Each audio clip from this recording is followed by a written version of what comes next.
নমস্কার বন্ধুরা, আরও একটি নতুন ভিডিও নিয়ে আপনাদের সামনে এসে গেছি। আশা করি আপনারা সকলেই ভালো আছেন।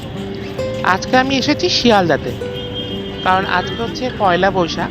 হয়তো ব্লগটা আপনারা যেদিন দেখবেন সেটা হয়তো পয়লা বৈশাখের 3-4 দিন পর হয়তো। আর এই পয়লা বৈশাখ উপলক্ষে আমরা বেরিয়েছিলাম বিকেলবেলা একটু ঘুরবো বলে। তো সেখানে রত্না আগে থেকেই শিয়ালদাতে চলে এসেছিল, তো আমি একটু দেরিতে পৌঁছেছি। তো ফোন করার পর বললো স্মার্ট বাজারে আছে। তো সেই জন্য আমি শিয়ালদা থেকে বেরিয়ে স্মার্ট বাজারের দিকেই যাচ্ছি। সামনে একটি আমাদের বন্ধুর যেহেতু জন্মদিনও আছে, তো ভাবলাম স্মার্ট বাজারে গিয়ে কিছু কেনাকাটিও করে নিই তার জন্য। এই দেখুন রত্না আগেই পৌঁছে গেছে। আর স্মার্ট বাজারে মানে ছেলেদের সেকশনে আমরা এসেছি, সেখানে কিছু জিনিসপত্র আমরা দেখে নিচ্ছি, দেখি কি পছন্দ হয়। এই যে বেরিয়ে আবার শিয়ালদার যে সামনের দিকে যে ট্যাক্সি স্ট্যান্ড, অটো স্ট্যান্ডগুলো আছে সেখানে আসলাম। তো এখানেও দেখলাম ফুটপাতে কিছু ভালো ভালো টি শার্ট বিক্রি করছিল, সেগুলো আমরা দেখছিলাম।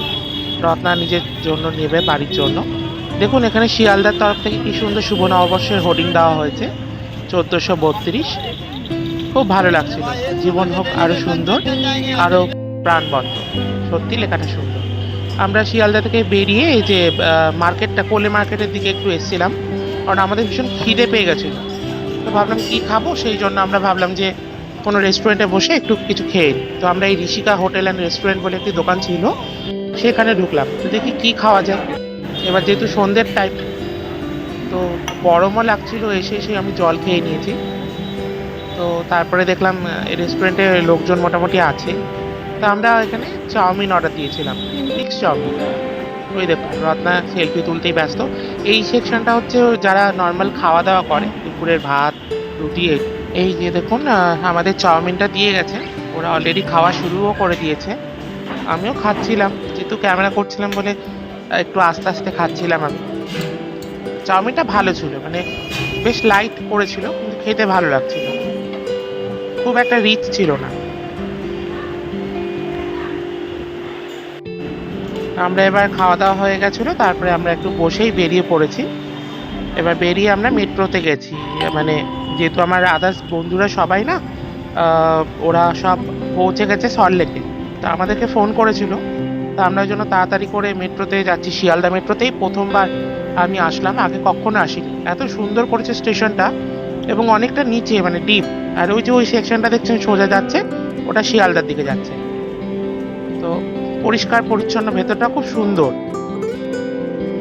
এই যেটা ফেয়ার চার্টটা, যেটা মেট্রোর ভাড়ার লিস্ট, এই টিকিট কাউন্টারে রত্না টিকিট কেটে নিচ্ছিল আমাদের জন্য দুটো টিকিট, সিটি সেন্টার ওয়ানের জন্য। কারণ আমরা সিটি সেন্টার ওয়ানেই যাব। ওখানে সবাই অপেক্ষা করছিল, ঝুম্পা, অর্জুনদা, সুকন্যা। দেখুন স্টেশনটা কি সুন্দর সাজানো গোছানো, কি ভালো লাগছিল। আর এসকালেটরগুলো অনেক বড় বড়, মানে অনেকটা ডিপ অ্যাকচুয়ালি। আমরা ধরুন ওপর থেকে নিচে নেমে টিকিট কাটলাম, তারপরে এটা সেকেন্ড ফ্লোরে আবার নামছি নিচের দিকে, আবার তার নিচে একটা থার্ড ফ্লোরে নামবো, তারপরে মেট্রো মেন স্টেশন প্ল্যাটফর্ম। মানে প্ল্যাটফর্মগুলো অনেকটাই ডিপ পড়েছে। এই শিয়ালদা থেকে হাওড়া যখন সংযুক্তিকরণ হয়ে যাবে, তখন মানুষের অনেক সুবিধা হবে। এই যে এতটা ফাঁকা রয়েছে এখন, এই ফাঁকাটা আর থাকবে না, তখন প্রচণ্ড মানে ভিড়ও থাকবে আর গম গম করবে সব সময়। এখন মেট্রোর সংখ্যা একটু কম, যেহেতু এখন শুধু সল্টলেক সেক্টর 5 থেকে শিয়ালদা অবধি চলছে। আর ওইদিকে এসপ্ল্যানেড থেকে হাওড়া ময়দান, যখন পুরো লাইনটা কানেক্ট হয়ে যাবে তখন ভালোই ভিড় হবে। এই দেখুন নিচে আমরা নেমে গেছি, আর এত সুন্দর প্ল্যাটফর্মটা লাগছিল, ভীষণ পরিষ্কার পরিচ্ছন্ন। স্ক্রিন ডোর লাগানো, যাতে কোনো রকম অঘটন না ঘটে তার জন্য, মানে সেফটির দিকটাও পুরোপুরি খেয়াল রেখেই করা হয়েছে। তো আমরা একটু সামনের দিকে এগিয়ে যাচ্ছিলাম, মেট্রোর জন্য অপেক্ষা করছিলাম। মেট্রো দেখাচ্ছিল আর 15 মিনিট পরেই চলে আসবে, সেই জন্য। আর রত্না তো যেখানেই যাবে সেখানেই ওর রিলস বানানোর জন্য ও ব্যস্ত হয়ে থাকে। সারাক্ষণ রিলস, সেলফি, এই ওর কাজ। দেখুন আমরা অপেক্ষা করছিলাম মেট্রো আসার জন্য। বেশি প্যাসেঞ্জার ছিল না, এই দুটো ছেলে ছিল, আমরা দুজন ছিলাম, আর ওইদিকে ওই ট্রেনের যে ড্রাইভার ছিল মেট্রোর, তারা দেখছিলাম ওই দিকটা ওয়েট করছিল। এই দেখুন মেট্রো এসে গেছে সেক্টর 5 থেকে, এখানেই টার্মিনেট হবে, আবার এখান থেকে ব্যাক করে যাবে সেক্টর 5-এর দিকে। এই যে মেট্রোতে এবার আমরা উঠবো, ভালো লাগছিল। এই মেট্রোটা কিন্তু স্ট্যান্ডার্ড গেজ, মানে ব্রড গেজ না।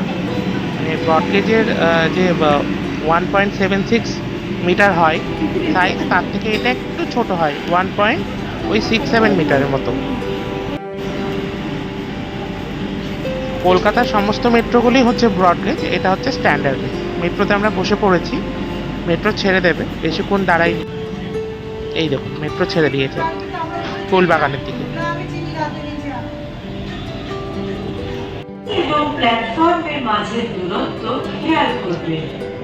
এই দেখুন বলতে বলতে ফুলবাগান মেট্রো স্টেশনের দিকেও আমরা চলে আসলাম। Next station is Phoolbagan. Doors will open on the right. Please mind the gap between the train and the platform.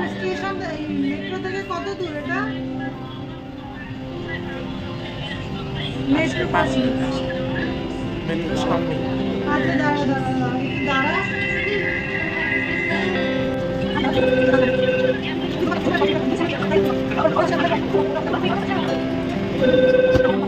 Metro station থেকে নেমে পড়লাম আমরা সিটি সেন্টার 1 মেট্রো স্টেশনে। এবার আমরা এখান থেকে সিঁড়ি দিয়ে নিচের দিকে নামবো। অ্যাকচুয়ালি এই লাইনে আমি প্রথম যেহেতু আসলাম একটু অসুবিধা হচ্ছিল, কারণ যেহেতু চিনি না কোন দিক দিয়ে বেরোতে হবে, কোন দিক দিয়ে ঢুকতে হবে, আর সব জায়গায় বোর্ড দেওয়া নেই। সমস্যা হচ্ছে এটাই, কিছু কিছু জায়গায় দেওয়া আছে, কিছু কিছু জায়গায় দেওয়া নেই, যার জন্য একটু মানুষকে জিজ্ঞেস করে করে বেরোতে হচ্ছিল। তো ওরা যেহেতু সবাই পৌঁছে গেছে, ওই জন্য আমরা একটু তাড়াতাড়ি বেরোচ্ছিলাম। এই যে এই গেটটা দিয়ে বেরোলে একদম সিটি সেন্টার 1-এর সামনেরটা।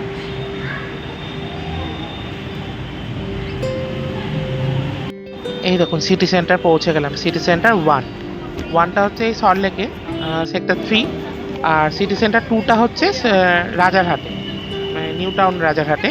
সেটা হচ্ছে চিনার পার্কের দিকে যেতে ওখানে পড়ে। এটা এটা আগে করা হয়েছিল, এটা অনেক পুরনো, খুব সুন্দর এটা। আর এই জায়গাটা বসার জায়গাগুলো এত সুন্দর, ভালো লাগে বেশ বসতে। আমরা সিটি সেন্টার 1-এ ওখানে ফোন করলাম সুকন্যাকে। সুকন্যা যেহেতু আগে এসে গেছিলো, বললো যে সে পাবে আছে, স্কাইবার পাবে, সেই জন্য আমরা পাবের দিকে যাচ্ছি। তখনও অর্জুনদার ঝুম্পা আসেনি, ওরা বললো অটোতে করে আসছে, তাই জন্য ওদের একটু দেরি হচ্ছিলো বলে আমরা আবার নিচের দিকে একটু ওয়েট করছিলাম ওর জন্য। এই যে ঝুম্পাও এসে গেছে, অর্জুনদাও এসে গেছে। এবার আমরা উপরে এই যে স্কাইবারে এসে গেছি। এবার স্কাইবারের ভেতরে আমরা ঢুকবো। ওরা সব সেলফি টেলফি তুলছিল, গল্প করছিল, তার জন্য একটু ওয়েট করছিলাম। আর যেহেতু তাড়াতাড়ি করে এসেছি তো একটু হাঁপিয়েও গেছিলাম। সুকন্যা ডাকতে এসেছিল। ভিতরে ঢুকেছি, ভিতরে এত সাউন্ড, এত আওয়াজ, যার জন্য আমি একটু যেন কপিরাইট না আসে তার জন্য সাউন্ডটাকে বন্ধ করে রেখেছিলাম। কেন বিভিন্ন ধরনের বলিউড গান হচ্ছিল তো, বলিউড হলিউড সব মিক্স চলছিল, ডিজে চলছিল যেহেতু। ভিতরে পরিবেশটা বেশ ভালো লাগছিল, খারাপ লাগছিল না। যে সুকন্যার এক বন্ধু এসেছিল, রত্না, আমি, অর্জুনদা, ঝুম্পা। সুকন্যার সাথে যে বন্ধুটি এসেছিল সে একটা মডেল। এই যে ডিজেটি দেখুন কি সুন্দর ডিজে, ডিজেটা খুব সুন্দর বাজাচ্ছিল উনি, অ্যাকচুয়ালি ভালো লাগছিল।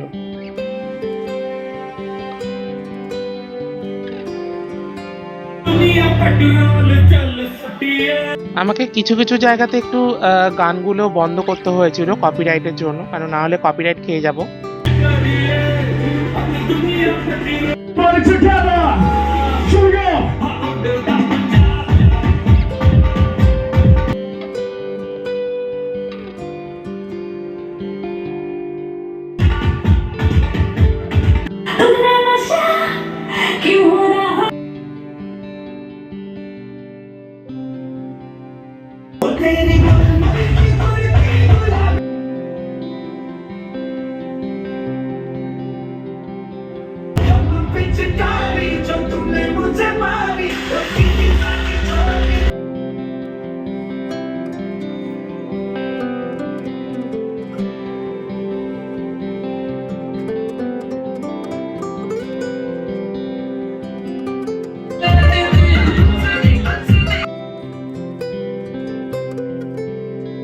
সবাই নাচছে দেখুন, উন্মাদের মতো সবাই নাচ গান করছে। আসলে আমি নাচতে পারি না, কারণ আমি মোটা মানুষ তো, তাই বেশিক্ষণ নাচতে পারি না। সেই জন্য আমি ভিডিও করছিলাম, আর মাঝে মাঝে মজাও করেছি। এই না যে মজা করিনি।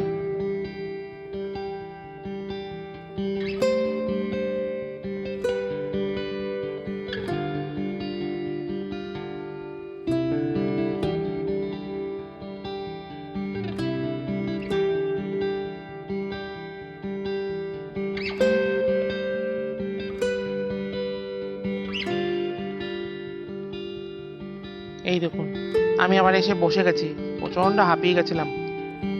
একটু নেচেছি ওদের সাথে সাথে হাতে হাত মিলিয়ে, যে আর গরমও লাগছিল ভীষণ। আর আসলে আমি একটু অসুস্থ, তো মানে আমার যেহেতু লিভার সিরোসিস স্টেজ 4, তো যার জন্য বেশি আমি খাওয়া দাওয়া বাইরে কিছু করতে পারি না।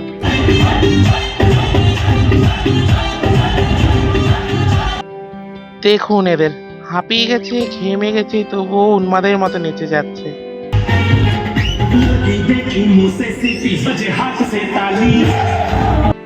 আসলে কি বলেন তো, জীবনটাকে জীবনে আনন্দ দুঃখ সুখ সবই থাকবে, কিন্তু সেটাকে ঠিক মতো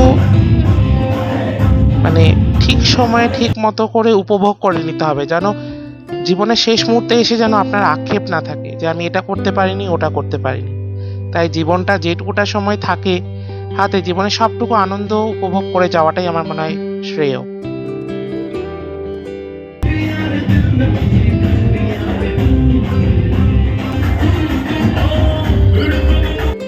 অনেকেই হয়তো বলবেন যে আমার সাথে একমত নন, হতেই পারে, সেটা প্রত্যেকের জীবন তো আলাদা আলাদা হয়, কেউ একরকম ভাবে, আরেকজন অন্যরকম ভাবে ভাবে। তা আমার ভাবনা চিন্তায় আমার মনে হয় এটাই শ্রেয়।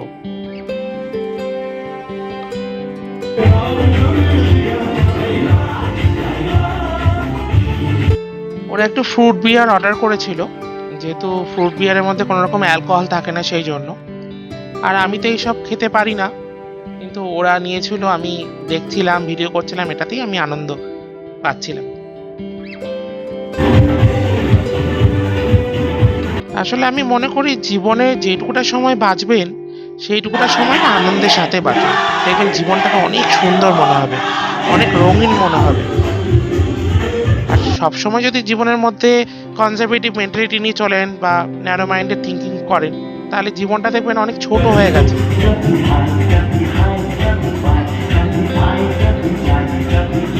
জীবনটার মধ্যে দেখবেন কোনো আনন্দ, হাসি, ভালোবাসা কিচ্ছু থাকবে না। সব যেন কেমন ফ্যাকাশে ফ্যাকাশে লাগবে। আমার মনে হয় যেটুকুটা বাঁচবেন আনন্দের সাথে বাঁচবেন, যাওয়ার সময় দেখবেন কোনো আক্ষেপ থাকবে না, মনে হবে সব পেয়েছি জীবনে।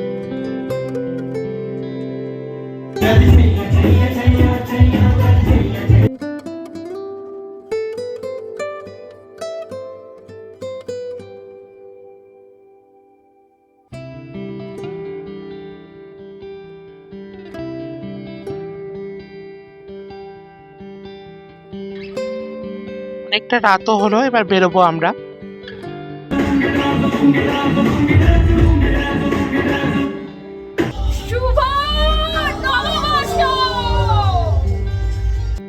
একসাথে সবাই মিলে আজকের দিনটাকে স্মৃতি হিসাবে ছবি তুলে রাখলাম। বেরিয়ে পড়েছি বাইরে, এবার র্যাপিডোর জন্য ওয়েট করছিলাম। র্যাপিডো এসে গেছে, উঠে পড়েছি। অনেকটাই রাত্রি হয়ে গেছিল, প্রায় 11:30। পুরো রাস্তা ফাঁকা, দেখুন বেশি গাড়ি ঘোড়া নেই। আর আমার এই রাতের রাস্তার মানে ছবি বা ভিডিও তুলতে খুব ভালো লাগে, কি সুন্দর চারদিকটা হয়ে থাকে। সবাই ভালো থাকবেন, সুস্থ থাকবেন। আমার চ্যানেলটাকে বেশি বেশি করে সাবস্ক্রাইব করবেন, শেয়ার করবেন, লাইক কমেন্ট করে আপনাদের মতামত জানাবেন।